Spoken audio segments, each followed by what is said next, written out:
Are we soft opening this week? We're doing it. We're gonna soft open. I hate soft Just to make opens. Tim angry. God, I turned my camera off. God, That's how look much what I you hate made me. Tim's out. Look Yeah. what you made me do. God damn it, Kevin. Ugh. Well, I thought we were welcome just, to like, episode warm- 100. I thought we were just like getting warmed up. Damn. Is it? Well, all right. We'll give it. No, you're good. Keep going. You good? You good? I'm good. I'm great. What a weird open. God, this is so strange. I love doing this to you because they love it, the listeners, and you hate it. And that's all that. That is. Chase, you don't understand. That's Tim's relationship with his community. Is me egging them on to things that drive him crazy. Constantly. Who doesn't love to watch Tim Constantly. squirm? I get it. It's absolutely. Yes. It's the best. The new thing is that his shirts are too small for him. That's the new thing. I'm really enjoying where this is going. Yeah, they constantly tell me that I steal my son's clothes. Oh. After the conversation we had before this, I feel for you. Yeah, right? Isn't it so rude? It's so good. That and then when you do leg day and they're like, look at Tim's chicken legs when he goes to the bathroom and stuff. Oh my god, it makes him irate. Oh my god. It's all bait. They just It is. It's all bait. Well, welcome to episode 136 of Star Wars and Scotch. Our buddy Chase is back with us. Yes. ThatGayJedi. How are you, my friend? I'm good. I'm good. I'm happy to be here. Like, honestly, hanging out with you guys is one of my favorite gigs in when it comes to podcasting. And I really don't say yes to a lot of them because I don't necessarily love getting onto podcasts, but you guys are always that immediate yes. So I'm so happy to be here and thank you for having me. Look at us. Love it. I know GCX probably is in the cards this year, but next year I'm hoping you can join us for Star Wars and Scotch panel. Yes, yeah. Be a part of that. On that note, folks, GCX is right around the corner. Get your hotel room because on July 11th, the hotel rooms go out to the public. And if they sell out, they sell out. And then you can't stay on site. And that's going to be a bummer. Trust me. So GCXevent.com. You get your tickets, you get your hotel. But that July 11th date is very poignant because once they go out to the public, we have no control over it anymore. Right now, we have our block, which, Tim, the good news is we've had to add rooms to the block in the past week. Ooh, Good. that's Fantastic. awesome. Good job, Kevin. People are listening. But great announcement coming at the end of this week for a partner that all of you know and love and has been a part of GCX for many years. We'll be announcing what they're doing this year. Take that information and do with it what you will. And of course, Star Wars and Scotch will be live from GCX. It'll be me, it'll be Tim, and our good friends Alex and Molly from Star Wars Explained will be joining us again. We might have one or two surprises on that panel, but for now, that's all we're giving you. You got Mark Hamill? Kevin. You don't understand the Mark Hamill drama for years. People will say, Mark, you should come to GCX. It's for a good cause. You know, they help St. Jude and all this stuff. And he likes the tweet every time. Oh my That's gosh. Every time. Oh, That's it. No. It's only That's a what matter it of is. time then. Like when it'll happen. It'll I happen. think we're just slowly chiseling away at him. Please, Mark, please. Just once. That's all I need. Just once to hang out. 100%. FaceTime. What if we just like put him up like on an iPad? Yeah. I will Even a make that work. pre-recorded message, anything. Yeah. Exactly. Anything. Mark, please. For the kids at St. Jude, we'll make some sort of donation incentive. There you go, Kevin. Use the kids. Good. Use the kids. Good. Good. And it is not the morning, it's the evening. And normally we're drinking scotch, but I have to go crush a workout, so we're not drinking. Are you drinking scotch, Tim? Yeah. Well, it's whiskey. It's Canadian whiskey. So it's Crown. It was vanilla Crown and Zevia creamy root beer. It's really good. That does sound really good. Yeah, it's desserty. You know? Yeah. All right. Yeah. Well, but for the mornings when you wake up. Am I the make only sure one you bring that. drinking? I look like an No, alcoholic. I have a tequila thank soda God. with a lot of ice in it. So Okay, good. Here, Jeez. I'll just keep the bottle next to me. So I Oh, look thank like God. the Now you alcoholic. look like the There you alcoholic. go. Yeah. Perfect. Thank you. All right, there you go. So the bottle will just remain there for the rest of the show, so everyone knows. This is why we should have a Kevin's a- whiskey sponsor or a Scotch sponsor. Look. you guys haven't had a Scotch sponsor yet? No. Okay. We talked to one that company and Has that to was it. happen. Oh, Yeah. We have good traction. yes. You we guys We have should good absolutely- analytics. Oh, So if you're out there, It's rough out there, dude. yeah. Yeah. Honestly. we had But I- someone introduce us via Twitter to somebody, but they never answered me. And then another person with a smaller company had a chat with us, but they didn't answer after we gave them our rates. So Oh, fair. Okay. Yeah. Yeah. Well, good thing that you guys didn't compromise your rates. No. Yeah. You shouldn't. We know our value. That's right. Damn right we do. And it's not that much. So if you're interested, let us know. We're really, really it is cheap. attainable. 100% attainable. But on that note, when we're doing the show in the mornings, it's King's Coast that keeps us awake. We just dropped Summer Swells, so make sure you go grab your Summer Swells. It is the seasonal roast that'll take us right into the fall. But it's a new blend, so go check out the notes. What? You said the F word. You said fall. Where is the year going?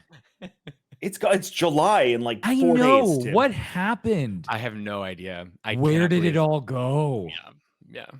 My partner keeps getting mad at me because I keep mentioning that summer is basically over, which it's like absolutely not, but it feels like it feels like it, right? We're already talking it's about funny fall. Because the first day of summer was only 2 weeks ago, but like you said, it's basically over. How soon until we see Christmas decorations in the stores? That's all that I'm saying. Oof. 4th of July. And 4th of July is already is pretty much over. So that means it's time for Thanksgiving. Disney's selling Isn't that Halloween. Disney's selling Halloween stressful. tickets. Universal's announcing all of their houses for Halloween Horror Nights. What's the theme for this year? It's it's something. It was something good too. It made sense. They're doing a Last of Us, I think, is one of their bigger houses. That's what it was. It was Last of Us. Last of Us. And there's rumors of Stranger Things 4 with Vecna. Well, Stranger Things was last year too, right? It was. I think it's 2 years ago. 2 years. Yeah. Horror Nights is like one of my things. Like I will be there this year. I'm so excited. I was there last year. I've only gone once. And we did. Let's go for Last of Us too. We did Halloween Horror Nights, and then we did Hollow Scream at Busch Gardens once. That was fun. Pause conversation because I want to keep talking about this. KingsCoastCoffee.com. Go get Summer Swells. KingsCoastCoffee.com. Great. Sorry, guys. Tim, we should go this year for Last of Us. Yeah. We could vlog it and put it. You could do it for your channel. Yeah, that's really good. Awesome. That's really good content, Kevin. Yes, that's a write-off. So fun. Chase, let me take you through this. Tim in a haunted house doesn't react to anything. I don't. Oh, really? It's actually really funny because it's just like it doesn't scare me. Nothing. He'll walk out and be like, "That was fun. I had a lot of fun." I'm like, "Are you?" So are you just like taking in like the set design? What do you look like? What do you like absorbing when you're going through the house?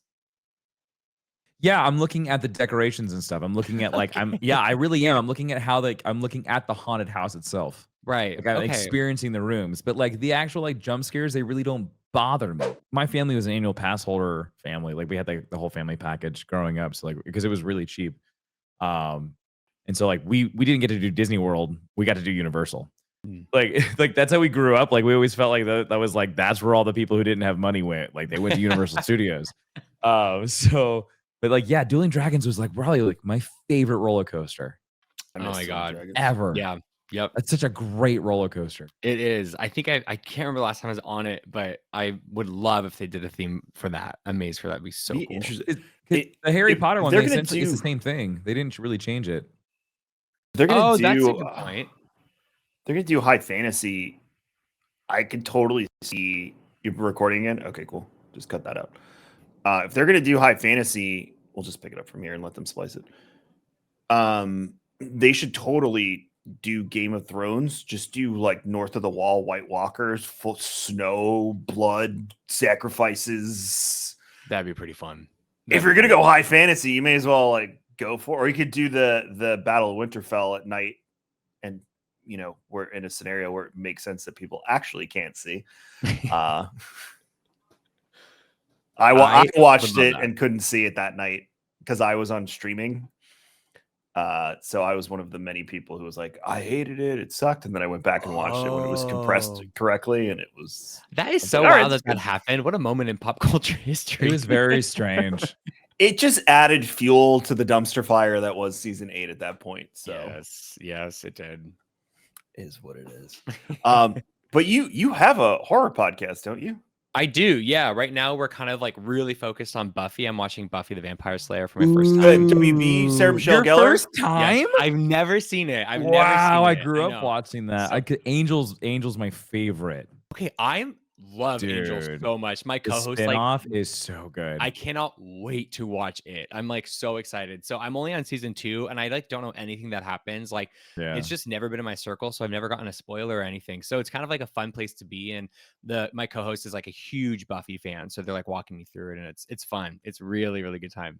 That's my dope. God, That's I had really, the really biggest cool. crush on Sarah Michelle Gellar because Oh, of that show. 100%. 100%. And then you find out that when they were playing Scooby-Doo, when Freddie Prinze Jr. was there, like they were actually married. I thought that was really cool. I love And that. It's like my favorite. It goes to show you that she likes nerds. Oh, It's yeah. Freddie's a Most huge definitely. Freddie likes pro wrestling. I mean, that's like nerddom in and of itself. He worked for WWE. He was a writer. I didn't know that. Really? He was a writer and he was an acting coach when they do their promos and stuff. Whoa, that's cool. Yeah. So he's like uber nerd. And then the Star Wars and the what's his stuff called? The Gek something. I can't remember. Geghead is his yeah, I don't know much nerd about production. That. Yeah, They he does D&D. They tried streaming on Facebook for a little bit.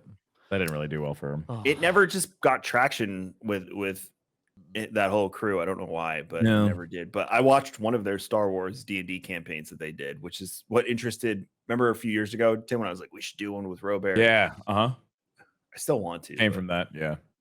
Here's the problem, Chase, is I'm so conditioned after making content, and Tim's the same way for so many years, that everything, if it doesn't have ROI, I have trouble justifying why I want to do it. And even Paul, our producer's been talking to me like, just play D&D without an audience. You might actually. I know it's hard. I was about to. Okay, so I've never seen Game of Thrones, and I was going to watch Game of Thrones, like a couple months ago. I was like, okay, let me just do the thing and watch Game of Thrones. And I was like, well, maybe I'll like make content out of it. And then my friend was like, Chase, you need to sit down and just watch Game of Thrones. Like, just watch it. Don't make content for it. Just enjoy it. And then I never did it. So I don't know what that says about me and my, like I said, like that brain rot of making content online. But yeah, you have to have hobbies. You have to I told everyone, I was like, I'm gonna come back and stream Survivor. I want to share that experience with you all. And I sat down on the couch because I was on vacation. That was the weekend I took my daughter to Disney for her birthday. Sat down on the couch on Monday when I got back and I fired it up and I was like, nope, this is for me. I'm going to sit here and play this by myself. Yep. So I'm glad you did that. Yep. I did. And I was texting Tim the entire time. Every time I got to a moment and I was like, oh my gosh, which I saw on your YouTube, you were, that was like your jam. Yeah, it was definitely my favorite. I think it's one of my favorite, like top 3 Star Wars stories in general. I love everything about it. Can we just dive into that then? Yes. Perfect. Go in the deep end. So, how do you feel? Because I agree. I think it was an amazing story. I really enjoy Kel's journey. My problem is, how do you feel about the Zepho storyline that they started building in the first game getting ripped completely out of existence? Before you answer, let me add context to this. So I said this when we reviewed it, and then we had Darth Chaco on, and we brought this up with Chaco, and Chaco agreed with us as well. I feel like they were telling the Zepho story, and then because of the marketing push from the High Republic stuff, somebody was like, no, can we change it to be High Republic? And that's how we ended up with the story that we have. It's not bad. I didn't dislike it, but it also felt like it was like take thing out and put thing in. So I'd love to hear what you think. Yeah, honestly, I could absolutely see that being the case, first and foremost. Like, I wouldn't be surprised if that was the case. It makes a lot of sense. But the way I never thought about it in that way. When I started playing through it, the first thing I thought once the High Republic came up, and like once we saw like kind of like the woo-woo side of the Force and more like, like all like the gold and all like the I think royalty that the Zepho had, like, and the High Republic had, I kind of just saw it as like one of those like it's Star Wars, it rhymes moments. So like I was more like, oh, this is a sequel to Fallen Order, and like the High Republic is kind of like rhyming with the Zepho. So I didn't really see it as like, but I think that, yeah, I mean, from a marketing perspective, I could totally see them doing that. And I also could see it being really frustrating. I mean, not like, you know what I mean? Just like kind of like annoying for people who wanted more like Zepho vibes. But for me, I guess I just was never really that invested in the Zepho. I thought it was like a really cool story and like really like I've always wanted to learn more about them, but I wasn't looking for that in the second game. And so when we started getting High Republic stuff, I was like, oh, it's just a great rhyme to like major institutions around the Force type of a thing. I think my issue is that they put so much focus on it in the first one, whereas like Mhm. the main story is all about this person who had this traumatic event and is trying to work through these problems and seek freedom. Like that's essentially it. Like that's Kel's Yeah. story. It is like every other like heroic Jedi that we've really met is like they've Yeah. had this like really bad issue. They want to get better and connected with the Force and do good. It's really it. But then you introduce this brand new thing that we've never heard of before. And like I think that's my biggest problem with it is like they put so much emphasis on the Zepho and everything regarding them, and then like Mhm. and just cold turkey. And Yeah. then even in, like Yeah. Cordova is just like, trail went cold. I gave up. It's like, what do Yeah, you I will mean? say How when could you you bring up just give up Cordova, on it? yes, yes, that actually that is a great It just point it in felt terms like of it was Cordova's so character. jarring. It was like Yeah, we get to court like they even tease you a couple times. Like there's like Zepho like artifacts that kind of like spread around. You're like, oh, we're gonna get there. And then yeah. Cordova shows up like, yes, he's not dead. That's awesome. And then we were like, Zepho time? Gave up on him. Like, what do you mean? How could you just give up on this Well, thing that you apparently were out in the cosmos hunting for? maybe they'll bring it back in the third one that they haven't confirmed that's gonna Well, happen. so I think to piggyback off what Kevin is saying is I think what Lucas did when they introduced that entire timeline, I think what they're going to do is they're going to take the Zepho and they're going to put them at the dawn of the Jedi. I think Oh, that I is would where love it's going to tie in, and so it's going to be like Dawn of Jedi, new. We'll get Old Republic, High Republic, and then you'll get to the video game. And you're like, oh, that's cool. It ties back in over here. yeah, yeah, yeah, yeah, yeah. So I think it really was a marketing thing because even the stuff that they did with the High Republic, it was so flashy. It had no context to it. There was no meat to it. It was just like High Republic, the storm came. They didn't even say Nihil. They were just like, Yeah, they said and the Marauders. storm, yeah, Yeah, yeah, or like pirates showed up, and then yeah, you have to go find the crash That ship to hurt. actually see that it says Nihil. It's like yeah. it That was a hurt. lot of just like little flashy things that happened. My other big gripe with the game, and it's like really just nitpicky, but from a storytelling perspective, this this far outlying outpost that's out there in the middle of the outer rim, even past it, has all this technology that we never took back to the Jedi Order or back to the core worlds. Like this, the what was the particle called? Kobo particle, I The think. Kobo particle, where Mhm. they was just like you could make doors out of it, or you could make bridges out of it, and it was just like all of this like really cool technology and materials that. Why didn't it make its way back to the Republic? What happened to it? Why did it Yeah. just stay there? It's like like there's just like little bits and pieces where I felt like the High Republic really got shoved in there Mhm. because it Mhm. had to hit a marketing beat. Yeah. That's Yeah. really that's like my biggest gripe is I feel like the High Republic was kind of pooped on. Because like even the bad guy that they were building up is like this is going to be all High Republic. He gets taken out halfway through. Yeah. He's not even truly the main antagonist. Right, He right. was kind of just like a vehicle to kind of get us to another point. So it was Yeah. like a lot of like all these marketing beats that kind of was just like High Republic this, High Republic that. But then we didn't dive into it. And I think Yeah. from a storytelling perspective, it's weird that you do all this stuff instead of really focusing on Kel's story. Whereas like I Mhm. felt like Kel kind of like had to take the back seat while they're trying to do all this High Republic stuff. And I Yeah. feel like he could have gotten a deeper story Yeah, I because the definitely book didn't make sense. I'm sorry, I didn't mean to No, interrupt. no, no, that's fine. I was just gonna say I agree with the I think that first and foremost, I think the book could have done a I wish the book was much more of a bridge between the video games. Yeah, It I definitely agree. felt like you didn't have to read it, which is fine, but, like, I was looking for that, especially when we're, like, doing a band gets back together sort of vibe for the game. Um, but I think I definitely agree with, like, the High Republic stuff kinda seemed like a shallow framework imposed onto a story that was, like, kind of more fleshed out than the High Republic stuff was on top of that.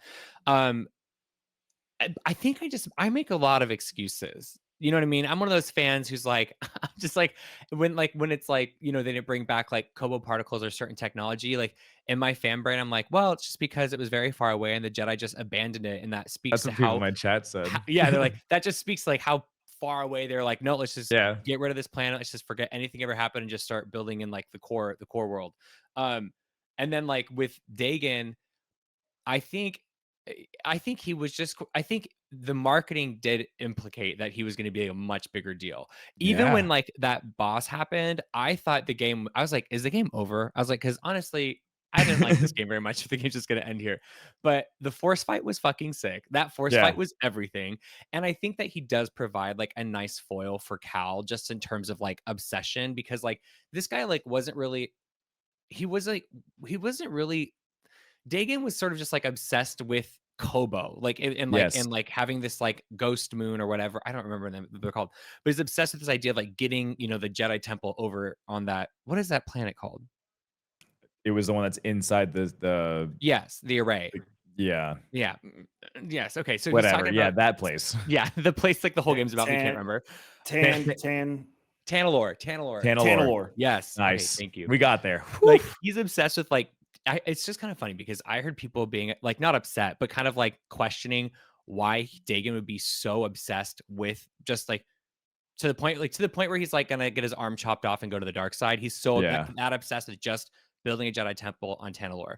But the fact that he's obsessed over something that's relatively small compared to like things and people you can be attached to and all these other like bigger things, it kind of speaks to like Cal, I think, in a very specific way, where it's like Cal's not really obsessed with one thing. He's just obsessed with like defeating the Empire, which is like it's a big thing, but it's actually like kind of vague. You know what I mean? It's Yeah. like there's not like one thing that's pushing him. He's like not in love with Padme, and that's not pushing him to the dark side. He's not like, you know what I mean? So I kind of like them opposite each other in terms of they're just like obsessed and need to live a more like temperate, emotionally temperate life. So I think that kind of I like them for that. But like I said, I make a lot of excuses when I play this game. Do you know what I mean? Like, there's some stories where I'm like, oh, sure, I'll take it. I'll totally take it. I'll just eat the little spoon in front of me and be like, I like it. I tweeted, I was like, this is gonna be game of the year. I was like, Yeah. I played through even like the bugs and stuff and like the performance Oh, issues. the bugs are like, rough. Yeah. Just from it was rough, but like just from a storytelling perspective, and then like you could tell what they were trying to take on. Like they were really trying to make like this Star Huge. Wars Red Dead Redemption kind of game. Yeah. Like that was the vibe that I kept getting. And like now knowing that Ubisoft is really actually making a Star Wars Red Dead Redemption game, like makes me super excited. But I'm sure we'll talk about that soon. But yeah, like you could definitely tell like what Respawn was trying to do with this game. And I think like they really, I think they might have taken on a little bit more than they were like planning. But like overall, like it was still like one of my top games this year. Yeah. Could also be the development time. It was only 3 years between the games, which is not that long in a development cycle. But I'm really surprised that we're gonna have to wait like the same amount of time for the next one. Yeah, I know. I kind of thought they, which is a little disappointing. I was hoping it would be closer together. Yeah, I'm okay with it as long as it, and it's the end. I'm only getting older, story. Kevin. Kyler is going to be talking in perfect sentences and actually knowing how to play video games by the time the next one comes out. Well, perfect timing. It's terrifying. You're already talking about him playing Outlaws, so. Oh, that game is going to be fun. Now the question is, does Outlaws come out first or does Hunters come out first? I think Hunters is fake at this point. Yeah. I'm not. I really think that it is. They've been boasting about this game for years, and they said 2023, and 2023 is halfway done. And so unless it's coming out at holiday time 2023. Yeah.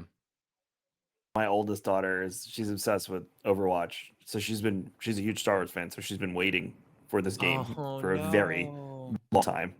And she's like, I don't think it's going to come out, Dad. I was like, it's gaming, so you might be right. That's what I'm saying. I'm right there with her. Don't know what to tell you. I still don't know what's going to happen with Eclipse. I wonder if they're truly going to hold on to the 2028 release time. Stop announcing games 6-7 years in the future. I don't know, but they originally said it was going to come out this year. That's the crazy part, is that it was supposed to come out holiday 2023. I'm pretty sure. Yeah, it's not going to happen. That's the Bethesda thing. They're like, we're working on this game. Here's a quick view of the skyline. It'll be out in 8 years. Yeah, Skyrim. Yeah, they did that with Skyrim. They did a flyover of like Elder one Scrolls town. 6. Or Elder Scrolls Everyone 6, is. that was it. That was in 2019 or 20. Yeah. They said 2018. And then Todd Starfield was the same thing. They just did a little pullout, and they showed it. They showed a base, and that was it. Yeah, because Todd Howard was on the stage and he was like, here's Elder Scrolls 6, and then it just panned over and had the logo, and that was it. He's just smiling on stage like, you. And everybody was freaking out. And I it's was still like, here's the thing: is like I was just sitting there. Oh my god, where are we going? And everyone's like, it's Hammerfall. It's Hammerfall. I figured it out. We did all the smart people on the internet that I just wait for them to figure it out. Figured it out, and it's Hammerfall. So now I know it's Hammerfall. So I'm like playing Elder Scrolls Online or something. I'm in Hammerfall. I'm like, I will be in my mid-40s when this goddamn game comes out. So, but that's the thing is like we're still playing. We're not going to stop playing. Like we're right. No, and you shouldn't. Absolutely. I'm going to die with a contrroller in my hand, probably. Yeah, So I love that. I'm going to be buried with my PlayStation. Yeah, probably. Wouldn't shock me. No, it's like my gaming PC. And my coffin's like shaped as like a gaming console. That's the other thing. I would bury myself in a GameCube, respectfully. Like I would just put my ashes in the GameCube. Like ashes in the GameCube. Okay, yeah. I wasn't sure if you were like a whole coffin that was made to look like a GameCube. And then put it on, like make your relatives put it on the mantle. Yeah, and they're like, oh, sick, like old video game system. And it's like, and oh, that's boot it actually up. yeah. Have you seen the TikTok of the 90s bedroom in the museum? No, but I need to. Okay, so when you look on, it's probably on Instagram wherever you consume, but yeah, it's a camera pan and it looks like a 90s bedroom. It says wait till the end, and then as it pans across, everything typical 90s office pans out. It has that play mat that we all had with the roads on it. I saw this. And then it pans out and it's behind glass and there's a label on it that says office from the 1990s. And I'm like, and it talks about how this was a typical American, like a typical American home office. And it was just like, yeah. I went through this too when I lived in New York. When I was in Queens, the video game museum is in Queens. It was like 4 blocks from my apartment. And I went and I'm like, why are things that I played in a museum already? No. Yeah, the desk in that corner, I know for a fact my dad had that desk. Oh, it hurts. Yeah. So look it up, Chase. I will. It's very depressing. But we could also look at it as technology is just evolving so quickly, so fast, that like we are blessed to be living in a time where we can go from like an N64 to like a Nintendo Switch. You know what I mean? We could bounce between all these things. So that's a good thing. This is a handheld computer. Yeah, it's like crazy. Literally. I was playing Diablo on this the other day. Yeah, like it's crazy. And I told my wife this. I was like, "This is a handheld gaming PC." And she's like, "What do you mean?" I was like, "Hold it, see how light it is." And she was expecting to be really heavy. She's like, "Oh my gosh, that's wild." It's crazy. Yeah, having AI write emails for me like I did 4 times today. Nice, Kevin. Good for you. Work smarter, not harder. Yeah, I just put it in my email. I go, make this look pretty or whatever to the AI, and then and I always say thank you afterwards. That's the key. So they don't come after thank you. your AI overlords. Very good. Yes. And it always replies. It says, "I'm not a person, but I appreciate your kindness," or something to that effect. I'm like, just remember, log in the database. It's actually a scarier response. I'd rather them just say, "You're welcome." Yeah. It's even smarter than I want it to be. Yeah, no, I don't like that. But and have you seen like the AI commercials that have been made? Yes. It hasn't figured eyes out yet, which is the funniest part. Have you watched Secret Invasion? No. Not yet. No. Not yet. Okay, so when you watch Secret Invasion, the intro to Secret Invasion is made by AI. And Marvel came out and openly admitted that AI made their intro video for Secret Invasion. And you can tell it's terrible. Oh, is it really? Oh, it looks horrible. Oh, But no. it's like it looks like concept art. Like it's done in the artwork of concept art. So you're like, okay. Like if you have an eye for AI art and you know what you're looking at, you're like, oh, that looks like shit. But if you were just kind of like just watching it, you're like, oh, that's nice. It's just concept art. That's all it is. I know it's just one episode so far, but do you feel like there's like a thematic like relevance to a choice like that? Like, do you think they I don't know. I've been trying to figure out why they would Yeah. have gone with that direction. Yeah. Other than like it's the either one, they're really trying to save money. Yeah. That was my first thought. I was like, this is them trying to cut their budgets, and the first thing is you kick the people out and you have the AI do it. And something really easy that AI can do is just make really crappy generated videos, Right. with like really good prompts. So yeah, I think for my first thought was budget cuts. My second thought was experimental, and they wanted to see how people would react. That's really the only other thing. Those are my two ideas. Yeah. But my first one, I think, sticks a lot more. I think Marvel and Disney are trying to cut some budgets. And this was like a cool 100%. experimental, like, no one's really going to notice anyways. So let's just have the AI do it. Yeah. Or they can always cover it up with that sort of like experimental vibe where they're like, well, we're just trying to push the envelope and test things out and like exactly. that. And you just make the intern put all the names on it and like easy peasy. Oh my God. Right? Dude, So you crazy. actually zero. Like Disney makes positive on everything if you just have interns and AI do it. Yeah. Yeah. No, not the interns. Yeah. I mean, if I was Bob Iger, that's what I would do. I will say, I've been listening to AI music lately, which is like, ooh, that's some cool stuff. It's cool, but it's crazy. And like sometimes I'm like, maybe I shouldn't be listening to this, but I'm like, but I really want to hear Lana Del Rey cover this like song from the 1970s. Do you know what I mean? And then it's like she sings it. I'm like, damn, like that sounds good, even though it's not her. So it's wild. It's just crazy. Yeah, hearing people's voices that are just being modulated by AI is pretty nuts. What a time. Paul says that apparently it was a thematic thing. Apparently there was an interview on Polygon about it. Oh, okay. Yes. So we'll have to go check that out. That's cool. There we go. I still think it's budget cuts. We're going to take a quick break, pay some bills. We'll be right back. We're going to talk about the new Rey movie and talk about some other stuff. Well, I did want to ask about one more thing, Chase, before we move on to the Rey movie. So you had the opportunity very suddenly, too, I remember, to go to the red carpet premiere for Willow. Yes. Oh, yeah. So I'd love, tell us about that, Lucas. And then, you know, obviously the show didn't do so hot, and I know you enjoyed it. Yeah. I personally, and this is not a shot at the show or anything, I got about 6 episodes in 7. I didn't finish it. I would have liked to finish it, but it wasn't hitting me the way I wanted it to. That was my biggest complaint. And I love the old Willow one. Yeah. Now it's gone forever. So I will forever be stuck in that one point. I'm sure they'll bring it back at some point, but take us through the journey. And you know, you're creating content around it. It was pretty awesome to see you like thrust into that role. And then I felt bad when they were like, sorry, we're done.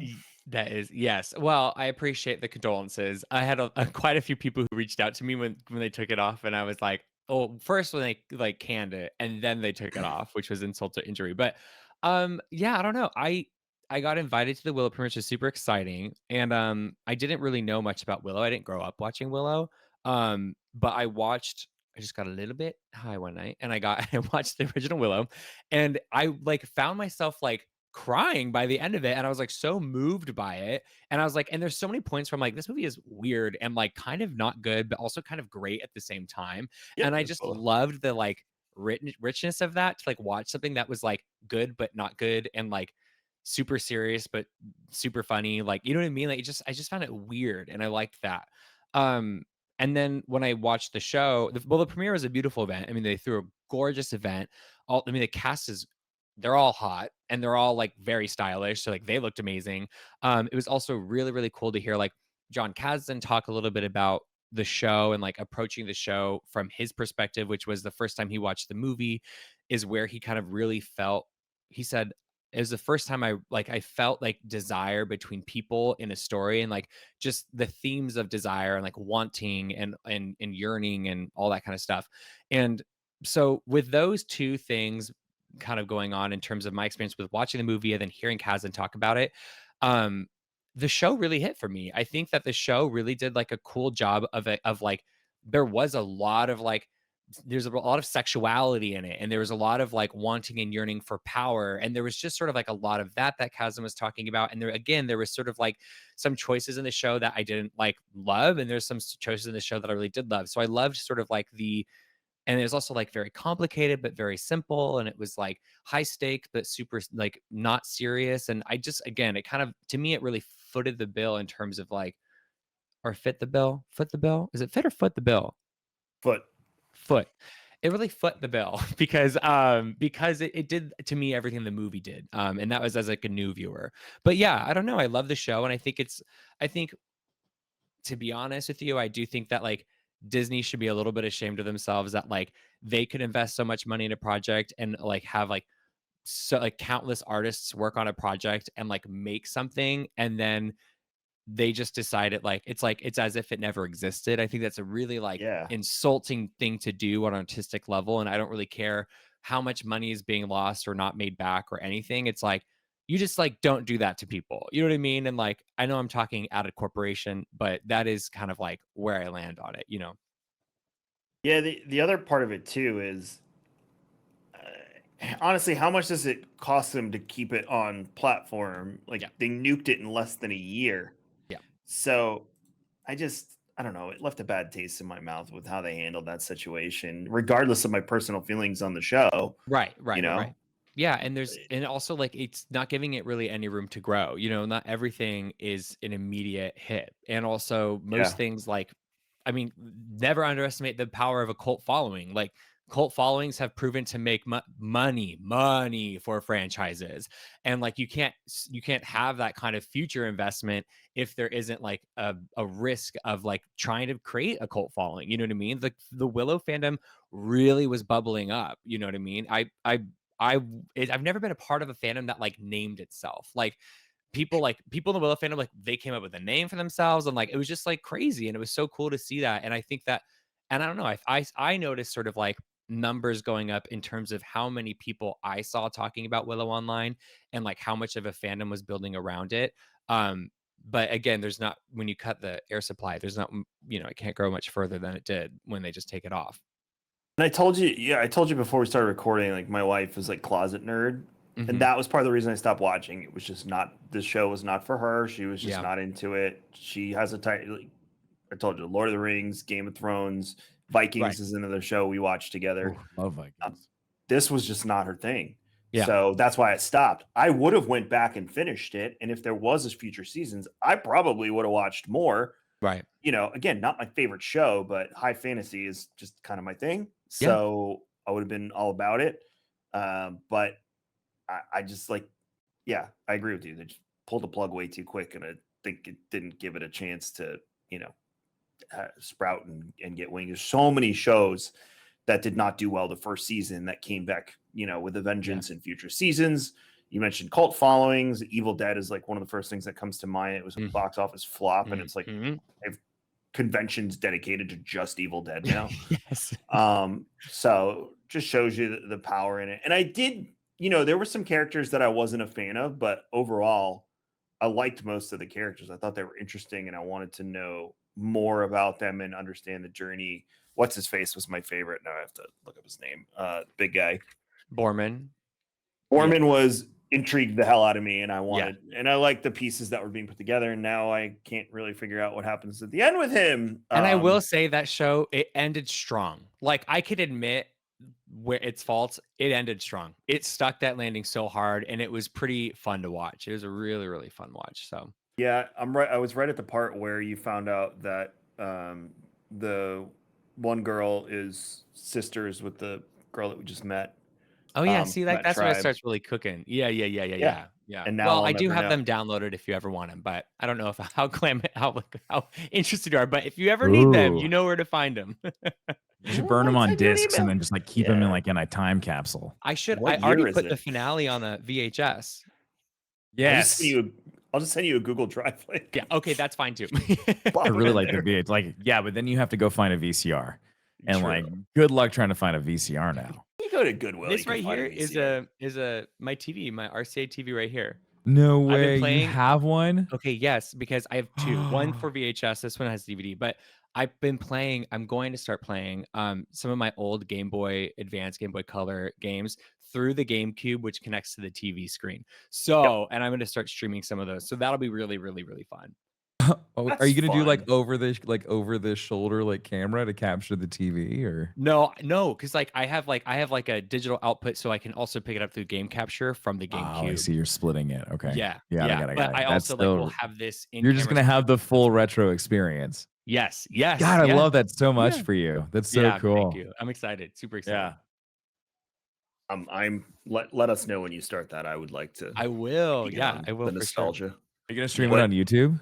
Yeah, I'm gonna stream on YouTube, and I think I'm gonna start with. Well, I'm gonna do some Game Boy Advance games first, but then I really want to get to this game called Chibi Robo. I don't know if anyone has heard of it. It's on GameCube. It was like an independent title, and it's talk about cult following. Chibi Robo has a cult following, so that's all I'll say. It's really great. Oh my god, he's so cute. He's just like this little robot, and he like plugs into the wall and helps do household chores, and it's good. Yeah, it's he's like a little piston with arms. He's adorable. Yeah, it reminds me for some reason of Unravel. Yes, you're right. It does have an Unravel. There has vibe. A flavor. Yeah. So when you roll over Chibi Robo on the Google homepage, the first thing is this little girl wearing this frog helmet thing with a pink hat. I have no idea what's going on here. Mm-hmm. All right, I can see why it has a cult following. Yeah, exactly. There's really iconic imagery in it and stuff. Yeah.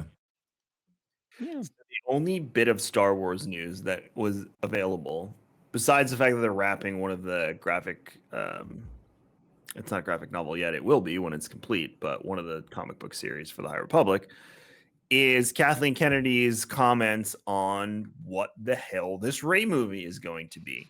What did she do this time?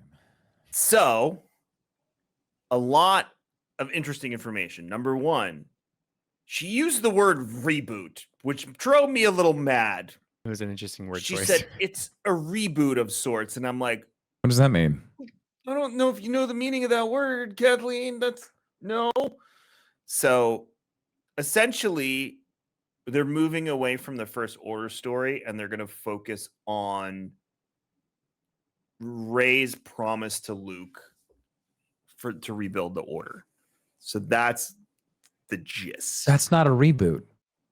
No, I know. I think she just honestly, my take on it is she used that word in an effort to sort of like give people who might not have been happy with the sequels hope that it's not gonna be super. I think she's trying to distance herself. She needs to work with the PR team. I feel like re-energize, let's I feel like re-energize would be a great word to use instead of let's reboot Star Wars, because in my head that makes it sound like Rey's gonna jump to an alternate timeline. That makes me feel like the whole Veil of the Force thing was gonna happen. Because if you just said if you just said Kathleen Kennedy says the reboot's gonna happen, in my head that means Veil of the Force, Rey jumps through, she kills Anakin right off the rip. Oh God, no! It's like the TikToks where it's Obi-Wan or it's Qui-Gon and Anakin running in the sand, and Darth Maul comes and he kills Anakin, and it just goes credits. Directed by George Lucas. That's it. Star Wars is over. I don't think I've ever seen you laugh so hard as when the first time I said that to you. It was so good because really, if you think about it, if Qui-Gon would have just tripped. If Qui-Gon would have tripped on a rock, it would have been over. That would have been it. Everything would have been done. Palpatine wouldn't have risen to power. There's another one where they go to arrest Palpatine and Anakin doesn't turn on him, and they actually arrest Palpatine, and then it just directed by George Lucas. It's over. Yeah, I love those. I love alternate endings for Star Wars. It's so good. Well, you might be getting one apparently with the reboot. Yeah, I mean, who knows? Ahsoka does the same thing, so. We'll see. They have to make it palatable for the casual fan, and the casual fan doesn't have a damn clue of the words we're using right now to justify an alternate universe. Yeah. Again, I go back to my wife. They have to make a movie that my wife will sit and watch and understand, just like they did with Mandalorian, just like they did with Obi-Wan. The more broad stuff is for books. It's for comics. It's for the animated series seems to be where they like to experiment. So the movie has to be palatable. So I don't think it's alternate timeline. I do think Chase is right that she's just trying to accentuate the fact that we're moving on. Yeah, very much moving so. forward. Yeah. I agree. So her exact words are, I think what's always great about Star Wars is it's a big galaxy. We're coming off what was a major war with the First Order. Now Rey has made a promise to Luke, and that's really the core of where we're going and what this story will be. And I think it offers just tremendous opportunity to introduce new characters and start with something fresh, because we culminated with what George was creating, and now we take all of that and move it to the next chapter. So what I think worried about and hoping for at the same time is like I think that politics not being like injected and a part of the sequel trilogy was a huge detriment to Star Wars, because the politics are a huge part of the original and prequel trilogy. And like I hope that like I don't think I think the big bad can be like whatever. Like I do like the idea of kind of boiling it down to like relationships like with Rey and with Luke, and with promises made and like responsibility on Rey's shoulders about Jedi Order and everything like that. But I kind of love the idea of them like pulling from some of like old scrapped political sort of like narratives that like George had written down about like if he was ever going to make other movies, like just kind of like leaning into politics side a little bit, because that's a really beautiful way to introduce new characters, I think, in a really compelling way. We've seen that through shows like Andor. So I really hope that they kind of go with a political flair. I mean, or just like, Star Wars, war, politics. So I hope they do that. We were so close to getting a "fuck the Empire" for the first time. Oh my God, I know. So close. I told my wife just watched that like a month or two ago. She was like, "That's the best Star Wars I've ever seen." I was like, "Everyone agrees with you that watches it. It's just getting people to watch it." So I like that. My big thing, and this itch may get scratched with Acolyte. I am so desperate for Darkseid again. Yeah. Yeah. Oh, yes. I feel like we've just abandoned that concept, and we're just like, it's a mystery. And I'm like, no, give me Sith. Like Old Republic. I've played that game, all of them, MMO included, ad nauseum at this point. Like, I just want Sith. So I'm hoping there's an element of like a Darth Krayt, who in Legends was post Luke, and like that. It doesn't have to be him. Yeah. But characters that are of the dark side, and not just like our Inquisitors, not our whatever's happening in Ahsoka where they could be Dark Jedi. Like, I want goddamn Sith back in the picture. Like, evil. I'm here to harm people and do terrible things. Yeah. So I do love the politics side, because the New Republic has really shown its colors, especially in what show was it? Was it Andor? No. What show it was? It was Mandalorian. Yeah. With all the requisitions. Yeah. It shows how disorganized. Like that show, that season really set up the fact that, like, oh my God, the New Republic's a mess. No wonder the First Order just waltzes back in. Yeah. So I want to see more of that, because it didn't fix any. Like, it's going to be bureaucratic BS, that they're combating and whatnot. Leia's dead, so she was probably the only thing that was keeping, sanity in there. So I'm with you, but I need that dark side element. Now, Acolyte may scratch that itch for me, and I might not need it as bad once that is over. But like, I feel like we're desperate to get back to like the mysticism, the darkness, the like Korriban, like that. I feel like we just abandoned that, and we're just waiting for it to happen again. Well, with Rey specifically, I think that it would be smart to kind of dip a little bit into dark side stuff, because the whole confrontation with herself on Dark Rey and everything like that, and her experience with Kylo to Ben and dark to light, light to dark to back to light, like all of that, to me, I don't think there's any way she can keep her promise to Luke without addressing dark sides of or using the Force, in a dark side way, or dark sides of the Force. And so I think that that's totally possible. I think it'd be surprising if there wasn't dark sided stuff in that film. We're also, Rey is not the main character. That was confirmed as well. Oh, that was confirmed? Yeah. So that makes it very interesting. She's only apparently like in 30% of the movie or something like that. And I mean, they're still writing it, so that could change. But so who the heck are they going to use? I know. New characters. But then you also have Rey. That's so interesting to me. I feel like they need Rey to justify the new characters, because everyone we know is now dead except Chewie. I really wish they would have just done Finn and Poe. Finn and Poe will be in it 100%. Yeah, right. They have to be. I wish they would have just done like the Ninth Jedi thing. Would not shock me if R2 and C-3PO are now rolling with Rey. Yes. So, but that's all we know. Everyone else is gone, dead, or off doing something else. So, we'll see. I've never been more nervous for a Star Wars project. I'll say that. And that's saying a lot. Yeah, exactly. Yeah, we'll see. My philosophy is that I hope they have learned from the past. Now, they're never going to make everybody happy, but there is an element of the the shitty fandom that just you can abandon what they want, because even if you give them what they want, they're still going to be hate miserable.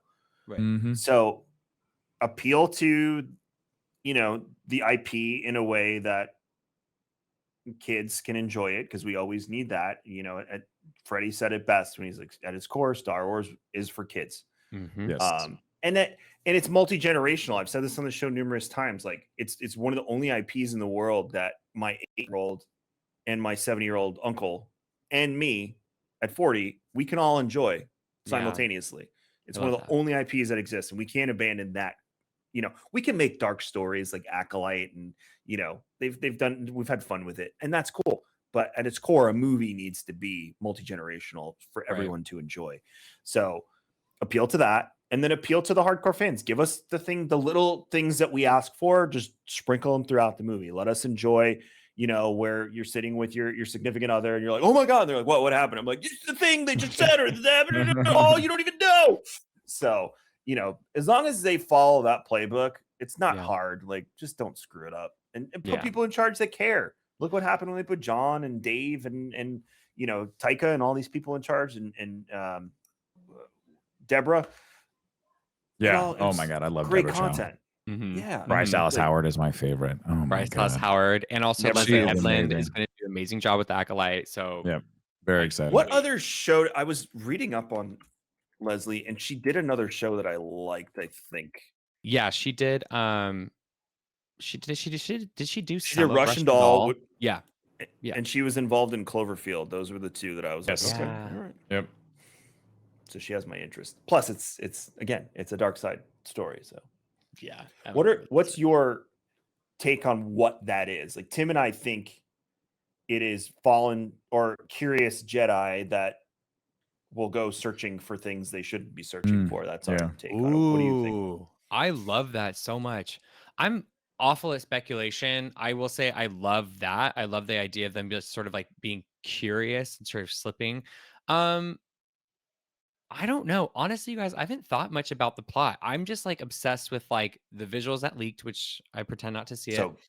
But they look amazing, and the cast is great. So I'm sort of like, what I'm hoping for is like really diving into like the internal struggle and angst that we got from a character like Anakin Skywalker, which I do find to be very compelling about him. I really want to kind of get back to that in terms of in relationship to Star Wars.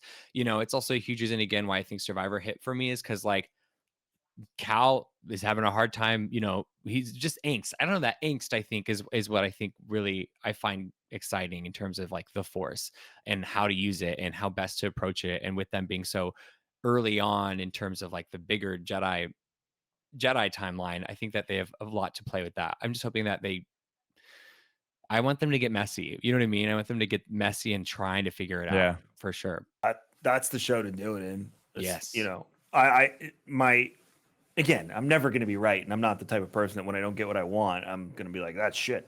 Right. It's more, I could totally see finding something either on a planet, in the archives, somewhere, something that you're not supposed to have, Sith holocron, something, and that it's written by, it's a throwback to the Old Republic. So it might be a Sith that we already knew that isn't canonized yet. Like, that would be such a good start. And then if it ends with Plagueis, like, I'm in. Yeah. Sure. There has to be some familiar name or face in this journey. The average person does not know the High Republic. So even if characters from the books and the comics that we know show up, great, cool. They're now immortalized in live action as, that person. I still think you need, obviously Yoda's going to be in it. I have no doubt that Yoda and Yaddle potentially will be in it. I have no doubt, because I don't know if you've read Yaddle needs a comeback. Cataclysm. but Yaddle is one of the main characters in Cataclysm. Oh, I haven't read that. No. Okay, good to know. Yeah, Yaddle is big in Cataclysm. It's very fun. Yaddle in Cataclysm is great because she sounds like the most annoyed like grandmother or aunt taking care of her Padawan. That is awesome. She's like, okay, I'll go take care of it. It's just amazing. Yaddle's sick of it, and she's still got 300 more years of being a Jedi. So I can see them 100% making an appearance, and it would be the first time we see them younger too. Yes, that'd be so fun. So that, but I feel like you need some weight to it, especially on the dark side and like what's out there. And they've alluded to the fact, the Sith survived. Yeah. Somehow between Darth Bane and, whatever the canon story is in there when we get to Plagueis and all them. So could be Tenebrous, who was Plagueis's master. Who knows? But they got to give us something in that. That's more than just talking to ghosts. Agreed. And my other big thing is, please take us to Korriban. Please. Please. I am dying to see, what's it called? It's called the Valley of the something Lords. Valley of the Edgelords. Sith Lord. That's your version of the planet. Valley of the Sith Lords. Valley of the Dark Lords. My bad. Yeah. Valley of the Dark Lords. I'm dying to see the Valley of the Dark Lords. Yes. I also would love some Night Sister representation in that show. It's a perfect show for Night Sisters. That's all I want. That's my wish list for Acolyte. And that would be great because then they can really start talking about how like Townsend uses like her magic versus like how is the magic different from like just the dark side of the Force. Yeah. And that could pique the interest for sure. Yeah. We'll be making Venn diagrams at that point. It's like dark side, magic, yeah, ability. Yeah, it'd be a whole thing. I'm here for it, dude. Yeah, really the future's bright. I mean, we got Ahsoka coming up too. Please God, not the first week of GCX. If you can make that happen for me, thanks. But we got Ahsoka coming up too, and Skeleton Crew. I don't think I know enough to be like rah rah. Yeah. I'm not the biggest Jude Law fans, but really, that's fair. That's fair. Okay. Yeah, I'm just not. I really enjoy him in movies. Maybe it's because I don't know. I think it's because of his accent. You just sound. Yeah, he's got that hypnotizing effect. He's got that really fancy accent. Yeah, it sounds fancy. The future's bright. Like there's so much to look forward to, but now is when you want to get nerdy and speculate and hope, and then the show comes out and it's nothing like you thought. It's nothing. Even with Andor. Yeah. We called the theme. We were like, it's going to be like Mission Impossible type, theme, and it wasn't 100% like that, but it was pretty spot on. But like you said, I did not expect them to go so heavy on the political and the the social overtones, which I thought added so much substance. By the end of that show, you were so on board. Yeah, you were ready to club some stormtroopers in the head and like run through the streets. I mean, like it was like oddly enough, it was perfect timing because it happened as the Russian invasion of Ukraine was going on. That was a wild time. So like it was like almost like you were kind of experiencing the same thing, but like in the Star Wars universe at the same time, and like like the whole idea of the Empire being based off of a fascist regime. Like you really got to witness it and you got to really see it. Like it was really like it was very almost empowering. You're like, yeah, fuck those guys. Yes. Yep. Absolutely. I completely agree. I think Ahsoka is going to be really interesting because it's like the first time we're getting a character that was really just developed through animation through a show in live action. You know what I mean? Like we have like live action shows have like had like the cameos and everything like that. But this is a character that she has been like developed from beginning to where she is now through animation. And I wonder how that's going to translate. I just find it, I'm not excited for that show, but I'm not excited for that show. I'm just sort of like interested. I'm like, this will be weird and interesting, Ahsoka is one of my favorite characters in everything. And that kind of shocks me when I say it out loud because I don't know. It's just not someone I ever thought I would say that about. It was always, it was very into Old Republic back in the day. So I'd start sprouting off like the Keldromas or something, whatever. But she's really grown on me, and bringing her into live action and the way her story has been woven into the saga in a way that makes sense Like obviously she was created after, so it had to be put in there, you know. And then when we got to, was it Book of Boba? It was Book of Boba Fett when we saw her with Luke. Yeah. You know, and she goes, "I'm a friend of the family." It's just like, oh my That's god, awesome just line. tears. Oh, Such a good line. because Yeah. you've So been on the good. journey with the family and you finally get something out of it for that. And it was like, oh my God, yes, Yeah. you are, you know. And then people were making those TikTok videos and you know, getting y'all teary-eyed, you know, showing everything that they've been through. I remember the one ended with them on Mortis with Obi-Wan going, you know, like, as long as we stick together, nothing bad will ever happen to us. And I'm like, God I damn it. saw that one. Yep. Yeah. So it was that and Ahmed Best were probably my two moments in the recent Star Wars where I was like, you go, man. Oh, God, that just that one got me. That got me good because I knew immediately who that was when that door slid open, and I was like, oh my God, we're doing this. Okay. It was I so much joy and emotion just welled up inside me. Oh man. And he was just cutting them down. And I was like, oh, yeah, that was fierce. Yep. Yeah. That was a great moment in Star Wars history. And the internet was like arms wide open. They're like, come on, let's do this, buddy. Yeah. You get your redemption arc. Yeah. But there's so many other people now that I think deserve, like Jake Lloyd is another one I think really deserves a redemption arc. Yeah. Now. Yeah.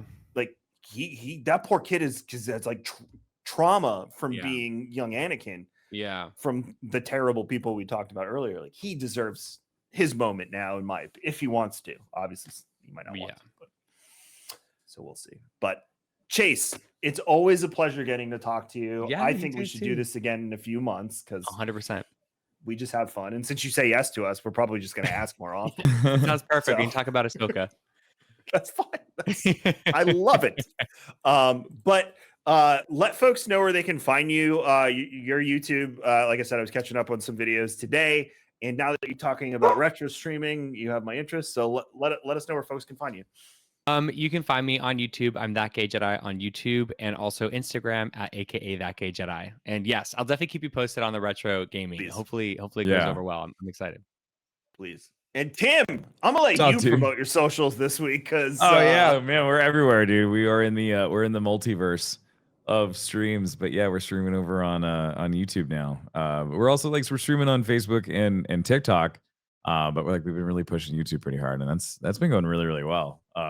Very, very happy with that. But it's starting its Fortune everywhere, so we're going live Monday through Friday at 9 a.m. on TikTok, YouTube, and on Facebook. So don't worry, I'm still there to rile you up, no matter. Dude, it's crazy. No, but it's really cool. TikTok live streams are awesome. They're really fun. Very, very cool. YouTube is neat, and Facebook is Facebook. So.